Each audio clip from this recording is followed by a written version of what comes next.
Back in 2014, I remember getting Mario Kart 8 for $60 at the local ancient Kmart because they were sold out in more successful stores. Awkward teenage me was so happy to finally get my hands on Mario Kart 8 after a month of coming across glass displays full of garbage. To make a long story short, I passed every cup in every mode within a week, only to be left staring at this. What a weird roster. Years later, while revisiting the game, I mustered up the courage to take the rose-tinted glasses off and realized how much of an ugly roster Mario Kart 8 has. Not to worry, said Nintendo. $60 later and we're now at this. Yeah, the roster's easier to look at now, but we're still missing basics like Diddy and Birdo. I thought to myself, what would I include in the next Mario Kart game? And here we are. This roster will be realistic, but it's mainly a roster that will make the majority of people in the Mario Kart community satisfied, but also something that I will personally want to see in the next Mario Kart. There will be 56 racers in total, with some weird ones, but bear with me. After all, every roster is unique in their own way.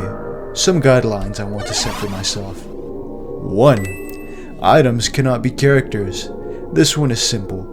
We can't play as Bomb-Omb while a Bomb-Omb is an item. We can't play as Bullet Bill while a Bullet Bill exists in the item roulette. It's thematically messy and it would be more creative to use individuals that aren't just the basic enemy, but rather a special version of said enemy. 2. Costumes/alts do not take up a character slot.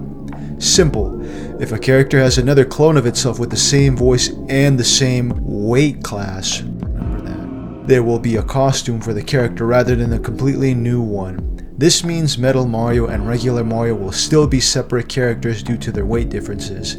Costumes will not change the weight, sound, or animation of the base character. And lastly, only Mario Kart characters are allowed. I'm not sure if I'm in the minority here, but I don't find it appealing to add in other Nintendo characters into the roster. Admittedly, I love playing as Inkling Boy, but it's not just something that I feel fits in with the Mario Kart aesthetic, and general audiences will be able to tell as well.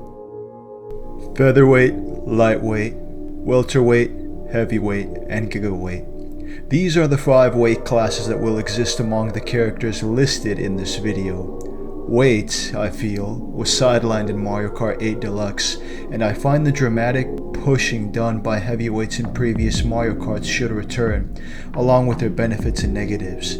However, these benefits do not extend past this, as I don't want a Mario Kart 8 Deluxe situation where every lobby is full of Wiggler Waluigis.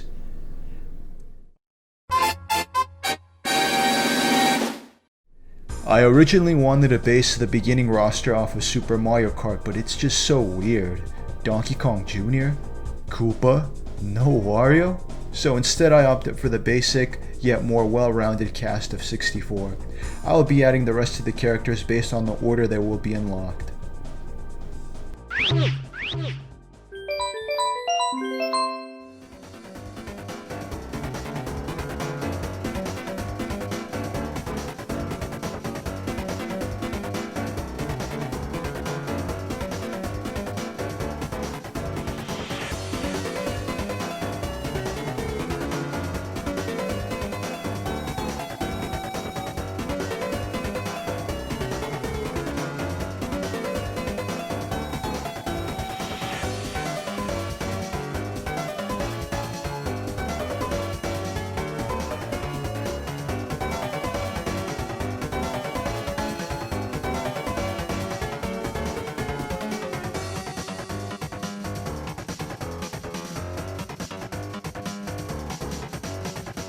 If a character from previous Mario Karts didn't make it onto this list, they were voted off and won't be making it into the next Mario Kart. Sorry for upsetting the Pink Gold Peach community in advance. Kamek. Poor Kamek has been shafted time and time again. Every Mario Kart that passes in where he isn't invited is an attack on his character. For that, Kamek will get a letter of invitation to Mario Kart. Being his first Mario Kart appearance, Kamek will be a medium weight character and will be the first new character unlocked after Funky Kong. Koopa the Quick. Okay, I'll admit, this one's a little weird. I wanted to add the standard Koopa, but I felt having a basic Koopa was too boring. So why not just have a specific Koopa with a cool personality? It's pretty fitting too, considering he's supposedly the Quake. Luma. After being in Mario Kart Wii, Rosalina decided she was too good for Luma and kicked her out in Mario Kart 8. Fortunately, she's returning to the next Mario Kart as her own racer. The Lumas don't seem too bad, and I'm sure many people would be more than happy to play as these things. Nabbit. Ever since this fella entered the Mario franchise, I've always been mesmerized by them. What are they? What do they sound like? Why does it steal? That's not even mentioning the design. There's something new and refreshing about a purple hair that steals items, but it also feels just right at home and familiar with the Mario universe. Dixie Kong. A female representative for the Kong family. This seems like a natural progression in the roster for the Kong family. Apart from Funky, Diddy, and Dixie, I don't see any other memorable apes from the Kong family being included from here on out. Professor Egad. Was a cool character, but when I think of new racers in Mario Kart, I don't necessarily think of Professor Egad. Either way, his addition would be a welcome one. There's not many elderly reps in this roster, and that's not to mention that he was planned to be in DS. Bruiser. This one is definitely one of my more weirder picks, but think about it. An obscure lavender colored enemy that would look cool driving in Mario Kart with his big stupid red boxing gloves, and punch when he does a trick. Boom Boom. He's not that bad of a character, and when I think of Boom Boom in regards to Bowser's henchman, I consider him to be the muscle counterpart to Chemic's smarts. Only Boom Boom isn't very challenging in the games, doesn't really put his big hands to use. His inclusion in Mario Kart would be a welcome one. He's not just another Koopaling if you ask me. Pom Pom. I'm glad this wasn't a one and done character as evidenced by her appearance in Super Mario Party. More female reps in the roster wouldn't hurt. There's a variety to choose from. A progression from Super Mario Party to Mario Kart is inevitable. Monty Mole. He was in Super Mario Party and is definitely the first thing that people think of when talking about including more enemy characters. Okay, honestly, I included him because I think he looks cool and he's in a tank. Imagine racing against the Monty Mole in a big tall tank. That would be killer. Charge and Chuck. Unlike Bruiser, I feel like more people will agree with me on this one. Charge and Chuck is a strange character, but I could see why people like him. He's a very sports-centric enemy that uses football gear and baseballs, though wacky has grown on to me, especially from Tour. King Bomb Bomb. Didn't think about this bloke at all until Mario Tennis Aces, and then it dawned on me on how cool it would be to have this guy as a racer rather than having a basic Bomb-Bomb in his place. Sprixie Queens. The green Sprixie would be the default character, with the other colors being able to be chosen as alternatives or costumes rather than separate characters. They aren't exactly characters with distinct personalities. They're not my most favorite characters, but I feel like they are visually distinct enough from other princess characters and have more visual variety in the roster. Big Bully. Okay. I'll be the first one to admit it, this one's a little nuts. Nobody asked for this, not even me, but when looking over the Super Mario 64 roster and character list, I realized how cool of an addition Big Bully would be, and not just sanitized Big Bully from Super Mario 3D World, I mean real Big Bully from Super Mario 64, along with the scary sound effects that used to scare me as a kid. Yeah, he doesn't have hands to drive or hold items, but neither does Goomba to hold a baseball bat. Who cares? Cappy is a very unique character to say the least, and in a good way. He's a floating hat spirit and isn't like any other character we've seen in the Mario Kart roster. I would definitely prefer Cappy to be here as a character rather than as an item, as some people suggest. He's got a memorable little voice. Lucky Thunder. I know, everybody has been asking for this guy to be in Mario Kart. I'm so happy to please the Lucky Thunder fandom after everyone's been aching for him since New Super Mario Bros. DS. My monkey brain didn't like the fact that Lakitu appeared in Mario Kart 7 or 8 as a racer. Regular Lakitu belongs on the raceway, headlining the Mario Kart races. Not only that, but Lakitu looks so ugly with regular legs. This doesn't exist. A cloud is part of his biology. So instead of outright removing Lakitu, I thought, why not include a different kind of Lakitu? This guy's just ugly and juvenile with a crown slapped on, so I went with Lakithunder. I feel like he's a character that many people don't think they'd need until they played as him. He'd be a heavy, as I imagine him being dominant over most Lakitus and a force not to mess with. He would also be in his cloud in every vehicle. Lakitu ends here, you can't convince me otherwise. King K. Rool. With Ultimate coming out, more people have come to know King K. Rool and many love him, unless you're a competitive player. So his inclusion would be another natural progression towards the Kong family, though he will have to be simplified from Ultimate. Everybody looks too realistic in that game, but personally, I first became a fan of his in Super Mario Sluggers, so I knew him first before most did.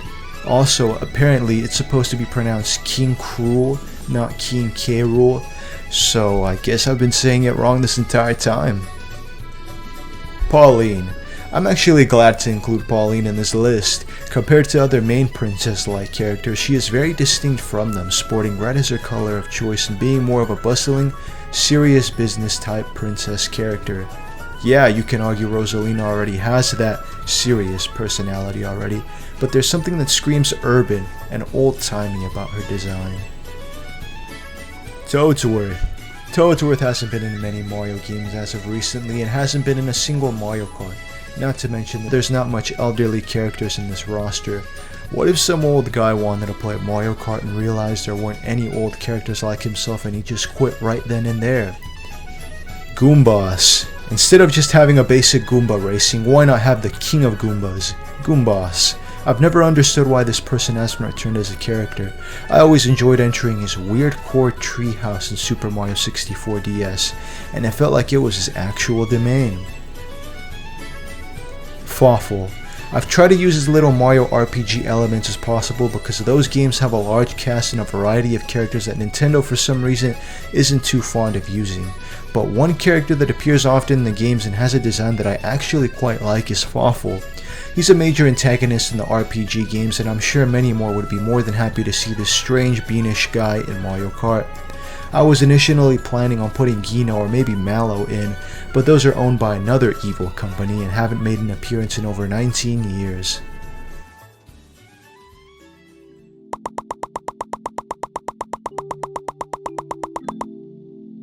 And with that final character, we have a total of 56 whopping racers. You'd remember if you paid attention in the beginning, which is 14 more than Deluxe, but much less than Tours' 174. There's 48 racers that have to be unlocked upon first opening the game, but what's wrong with that? If you were to ask me, I'd really say nothing. Mario Kart 8 Deluxe had every character unlocked, and though it was convenient from the start, I'd say you sacrifice replayability and any sort of semblance of a single player mode in Mario Kart. For what it's worth, fan favorites such as Waluigi, Daisy, and Rosalina can be unlocked right from the start. Just play a few cups, pass them, then boom, unlocked. Speaking of unlocking, most characters would have to be unlocked through completing cups on either 100, 150, or 200cc. 50cc would unlock nothing as it would be considered a training cup. But some newcomers or special characters would be unlocked by completing odd challenges and special criteria. Blue shelling yourself in first place, a jingle plays and you unlock the Lakithunder. You managed to use the Bullet Bill in 12th and ended up in first, you unlock King Bob-omb. You use the Superstar and ram through 5 racers at once, you unlock Charging Chuck. The possibilities for these crazy challenges would be endless, but I'm a little uncreative. Let me know in the comments what unlock mechanic would be unique to see. And lastly, a costume shop for racers to spend their coins on. Coins were reintroduced in Mario Kart 8 and they'll return here as well, only this time being able to be collected all the way up to 20, though they'll stop giving you racing benefits after 10. Whatever coins are left over for the racer will be added to their balance, which can be used for spending costumes in the shop. Costumes will not change the racer's voice, weight, or animation, but provide players a way to change the appearance of already existing characters. Most characters would have 1 to 3 costumes each, but rarely more than that. The base game would come in with costumes for most characters on the roster, with Nintendo adding future costumes over time for racers to continue playing the game. Now unfortunately my creative juices have appeared to have run out, but there's endless possibilities with costumes. The characters themselves don't have any specific advantage apart from weight and speed. I don't want another Mario Kart 8 Deluxe roster situation happening. I was initially planning on having special items from Double Dash Return, but there's just too many characters and I don't feel like making triple shells and golden shrooms exclusive items again for some reason. Speaking about items, this next Dream Mario Kart of mine will have plenty of new and old items to come. Stay tuned, and goodbye.